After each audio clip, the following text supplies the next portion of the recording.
जी भैया ये टीएल लेंगे आप यहाँ दिन में 100 रुपये में रसगुल्ला और हलवा खाएंगे और 18,000 रुपये पे महिमा मंडन हो रहा है।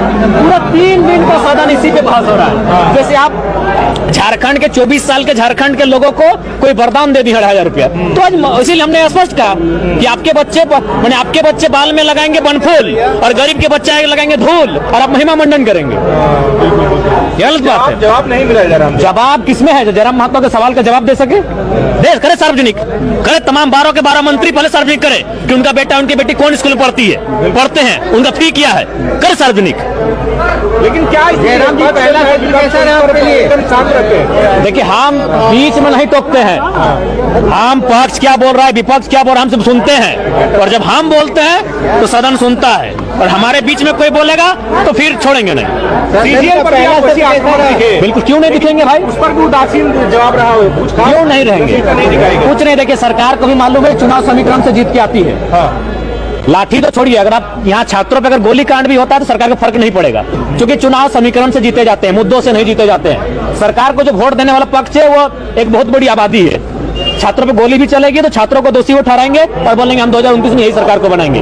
तो सरकार को ही मालूम है, वो दिल्ली की सरकार को मालूम है और रांची की सरकार को ही मालूम है कि चुनाव मुद्दों से नहीं चुनाव समीकरण से जीता जाता है। इनके पास वो वोट का समीकरण है। बिल्कुल क्या गलत कहा हमने?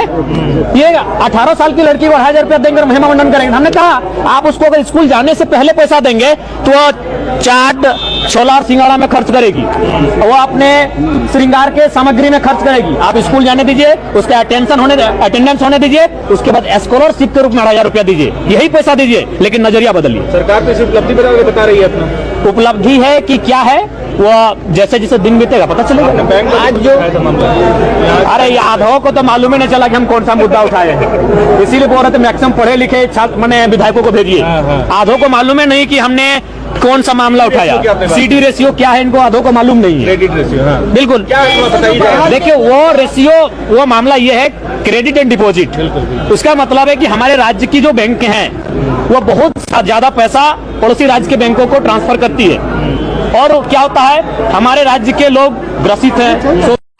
मजेदार बात मुख्यमंत्री उनके अध्यक्ष होते हैं। तो भाई उन पैसों को अगर आप अपने पास रखेंगे तो आप युवाओं को लोन दीजिए, आप किसानों को लोन दीजिए, आप महिलाओं को लोन दीजिए और उनको आत्मनिर्भर बनाइए। और आरबीआई का गाइडलाइन कहता है कि 70% तक होना चाहिए। झारखंड का 36% है, बाकी जो स्टेट है वो 100% के आसपास है। तो आप तुलनात्मक अध्ययन में देखिए कि आप कितने पीछे हैं इन विषयों में। जयराम जी आपने जो बच्चों वाला सवाल उठाया उस पर उनको तकलीफ हुई होगी। आपने कहा कि जांच होनी चाहिए। बिल्कुल। क्या तकलीफ भाई? 81 ज्यादा कि 3.25 करोड़ ज्यादा?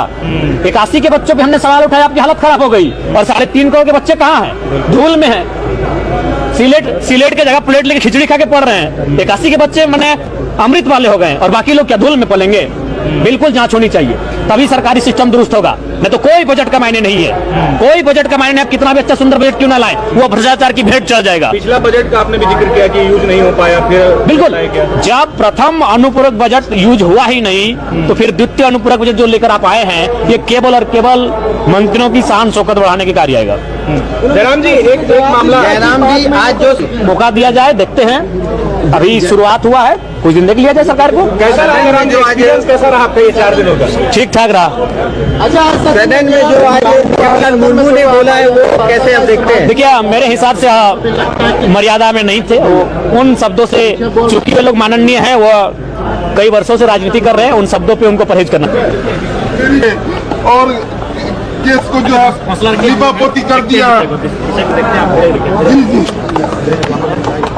जी जी भैया।